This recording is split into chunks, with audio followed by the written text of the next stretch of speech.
there are two things that drew me to this story. One is it's just a wild story. I mean, it takes, we go to Santa Barbara, we go to Florida, there's horses, there's, Mhm. wine, it's an incredible, like, oh my gosh, I can't believe this story. But the other thing that really drew me to it and made me think, is that there why was he allowed to get away with this? And when I started this project, one of the first things that I did was I sort of called up family members of people he had killed, and to my, they were in a lot of these, these very he killed a lot of people, and there was a great deal, there many of these family members were in very different places in their lives. Some were um, quite well to do, some weren't.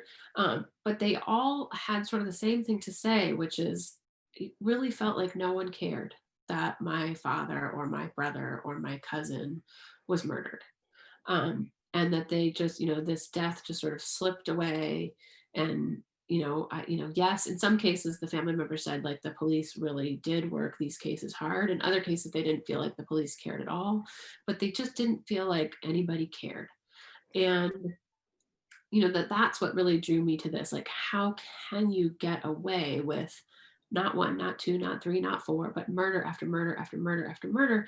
And he was in the early murders, he wasn't necessarily a suspect, but by about 2000, he was a named person of interest in a lot of these murders. And yet, for whatever reason, and there were reasons, he was never charged and never kind of, nobody did anything. And that to me was the most shocking part of this story.